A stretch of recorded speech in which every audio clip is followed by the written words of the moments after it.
And today we're visiting Wilson's Creek National Battlefield. It's outside of Springfield, Missouri, and it's a site of very famous Civil War battle. As a result, there has been a lot of reports of paranormal activity in the area. We're going to do a circle around the park and kind of show you guys some of the points of interest that are in it. And this is the visitor center. I believe it is closed for, I'm assuming for COVID. I couldn't see why they would want to just close on a random day during the week. It's nice out today. It could still be closed for season, but I'm pretty sure it's because of COVID.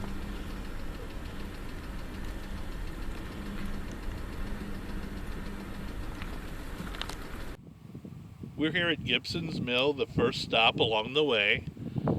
And the mill house of John Gibson once stood in the valley in front of you along the Wilson's Creek. On August 9th, 1861, the day before the battle, the Gibsons found themselves surrounded by more than 12,000 Confederate soldiers, whose camps extended along 2 miles south along the creek. The Gibsons made their living by grinding corn and oats into flour and by carding wool. When the cannons began to roar on the morning of August 10th, they took refuge in their cellar. Today, the house and the mill are gone, but the foundation ruins are visible.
I like the way that they stacked that fence. It doesn't even look like it's fastened at any points. It seems like it's kept up simply by the way it's stacked. We're here overlooking the Ray Springhouse. It's in the valley just below. It's the stone springhouse, part of the historic property of John Ray, whose house stands on the hill above you. The springhouse provided water and also a cool place to store milk, eggs, butter, vegetables, and other perishables. During and after the battle, the Ray's house served as a field hospital for the Confederate soldiers, and the Ray's children carried cool water from the springhouse to the wounded to drink. Surgeons also used the water to wash wounds and cleanse their surgical instruments.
We're up here at the Ray family's main house.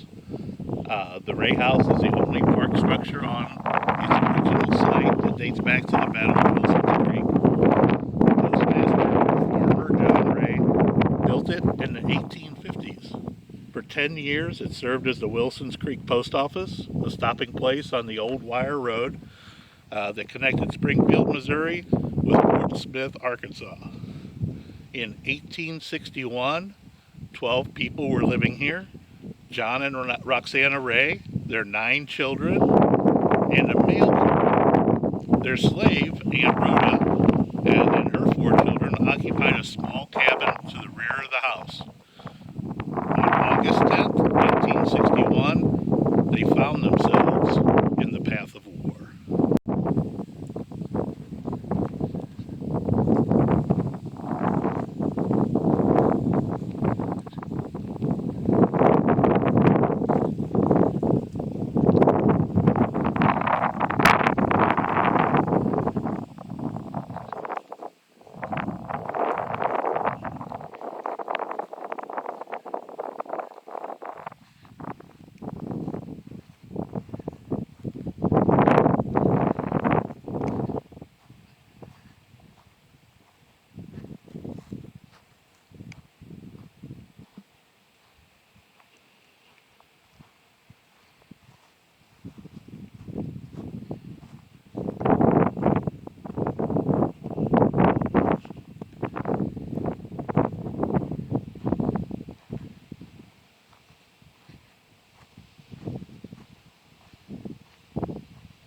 The fight in Ray's cornfield.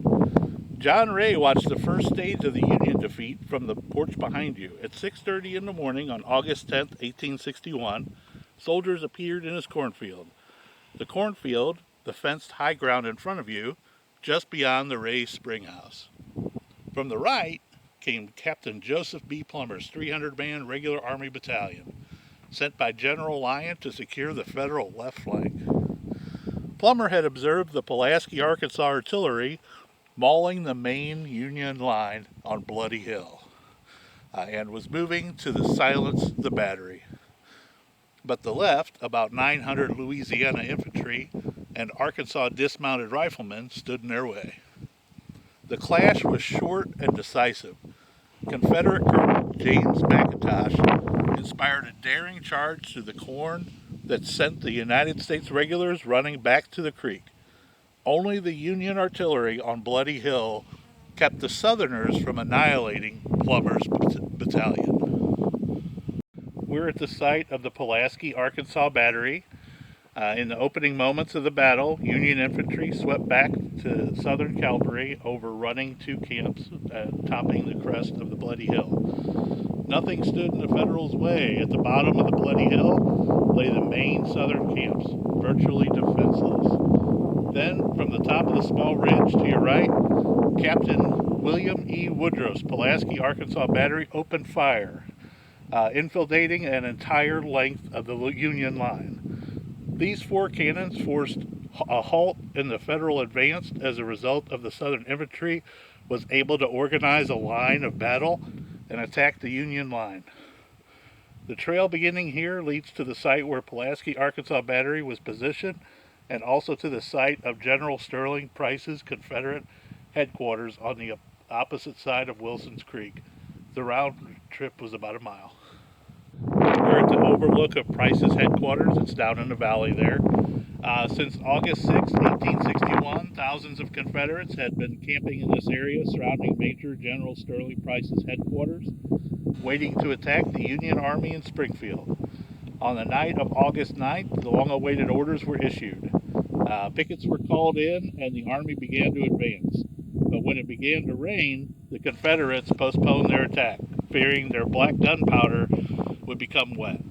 The Army returned to camp, but the pickets were not ordered to resume their posts. As a result, the Confederates had no warning of the Union advance. On the morning of August 10th, the Confederate officers at Price's headquarters did not know that the Union columns were closing in on their camps from two directions. Shortly after dawn, the Federals gave the rebels a rude awakening. And this is a better shot of the ridgeline overlooking Wilson's Creek. That'll show this was the right flank, and then the left flank was on the hill, and they kind of trapped them in. You really can't see where they trapped them in at because of the tree line here, but yeah, it was a very good strategic vantage point. And this is another great shot of Wilson's Creek. It's a little large and flowing for a standard creek. It's almost but you can see the rolling hills behind it, and that makes for the really good strategy for the area on that, especially for the artillery of the time period. And this is the site where Sigel mounted a surprise attack on the southern end of the battlefield. As you can see, this is actually opposite the ridge line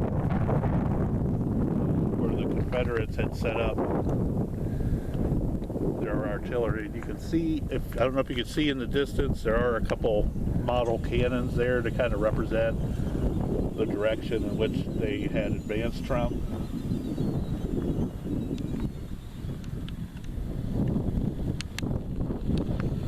In his official report, Major John C. Fremont, commander of the Union Army's Department of the West, Colonel Sigel described the attack. Sigel's orders: according to the orders, it was the duty of his brigade to attack the enemy in the rear and to cut off his retreat, which order I tried to execute, whatever the consequences might be. Sigel's first position, in sight of the enemy's tents, which spread out in our front and right, I planted 4 pieces of artillery on a little hill. I ordered the artillery to begin their fire against the camp of the enemy, the Missourians, which was of so much effect that the enemy troops were seen leaving their tents and retreating in haste towards the northeast of the valley. Sigel's second position, as the enemy made his rally in large numbers before us, about 3,000 strong, consisting of infantry and cavalry, I ordered the artillery to be brought forward from the hill and formed them in a battery across the valley. With the 3rd and 5th regiments to the left and the cavalry to the right, after an effective fire of half an hour, the enemies retire in some confusion into the woods and into the adjoining hills.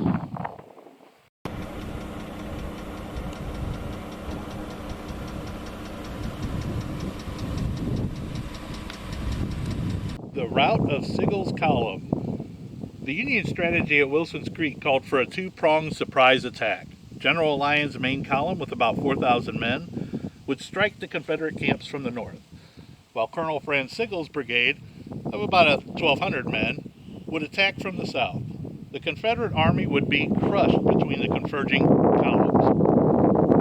The plan seemed effective at first, but the Union forces were outnumbered, and poor communication between Lyons and Sigel made it difficult to coordinate the attack.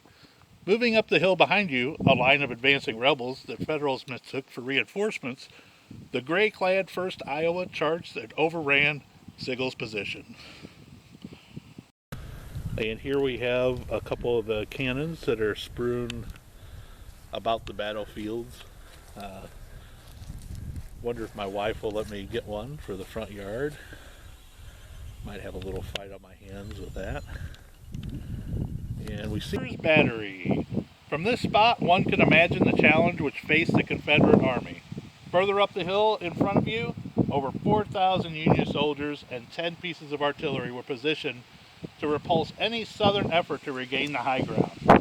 On a hot and humid summer day, the undaunted Confederates mounted charge after charge up the hill. To support the Southern infantry, the battle of the Captain Henry Wibber, 6th Division, Missouri State Guard, was assigned to this location. With musket range of the enemy's cavalry and infantry, this 4-gun battery pounded shell and canister into the Federals' line during the Confederates' 3rd and final charge.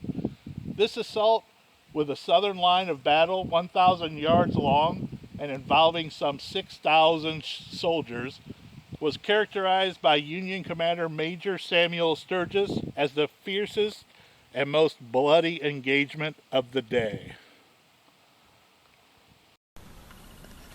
This is a walk around of one of the model cannons.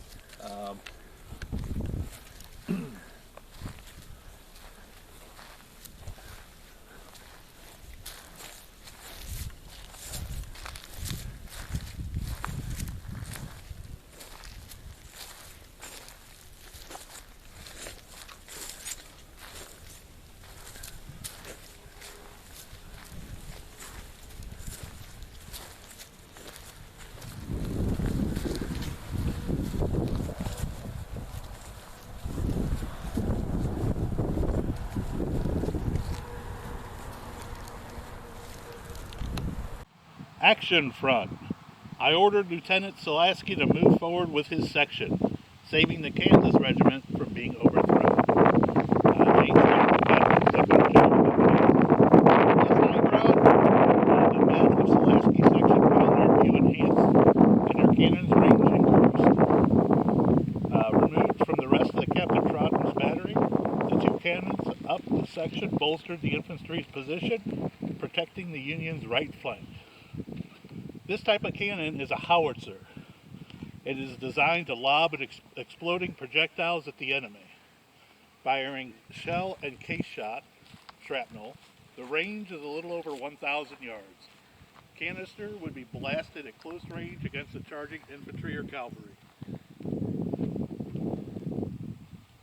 taking a stand for Missouri. Saturday, August 10th, 1861, the scorching summer sun beat down on Lyon's command of only 4,200 men. Their goal, damage the enemy. Drive the Southerners into Sigel, return home a hero's reward. While Lyon's men were better armed and equipped, there was too few of them. The Southerners' army, unexpected stiff resistance, coupled with the weight of twice their number of men, stalled Lyon's advance and forced him on the defensive. Taking advantage of the high ground and adjusting to their position to the Southern threats, Union soldiers valiantly fought a total of 5 hours, losing a quarter of their total number. You are standing near the center of the Union line. On these grassy slopes dotted with oak trees, the Second Battle of the Civil War was fought, and the first Union general to be killed in combat died here. Battle's beginning and end. This northern spur of the Bloody Hill saw the beginning and the end of the battle. In the days preceding the fight, the field before you was the camp of 1,200 cavalrymen of Colonel James Cowthorne's Missouri State Guard Brigade. At the dawn on August 10th, word of the Union Army's approach from the north reached this camp. Colonel Cawthorne ordered his regiment to advance and contact the enemy. At the end of the field to your left, the regiment halted and formed a line of battle. Lyon's artillery unlimbered and opened fire, while over 1,200 Union infantry charged. Faced with this onslaught of the Southerners retreated, pushing aside further resistance to the north slope of the Bloody Hill. Lyon soon forced the Confederates over the crest down the hill's south slope. With the Federals now in control of this area, a Union field hospital was established in the ravine to your right. With General Lyon's death about 9:30 a.m., Major Samuel Sturgis assumed command of the army. By 11 a.m., with ammunition running low and Sigel's column routed, Sturgis decided to withdraw to Springfield. Sturgis placed his rear guard on this spur of the Bloody Hill and marched his army off the battlefield. Once the column had passed, the rear guard fell into line. The Battle of Wilson's Creek was over. And that concludes our trip to Wilson's Creek. Now, I recommend you come and visit for yourselves, because there's so much more to the story and so much more to see here than what we could fit on a time allotment. But I'd call ahead and see if their visitor center is closed, because they do have an interesting museum that's internal, and call to see if the Ray's house is open, because we have been inside of that before, and they do have it set up for that time period. And so there's a lot of interesting furniture and knickknacks and that, if you're into that sort of thing. So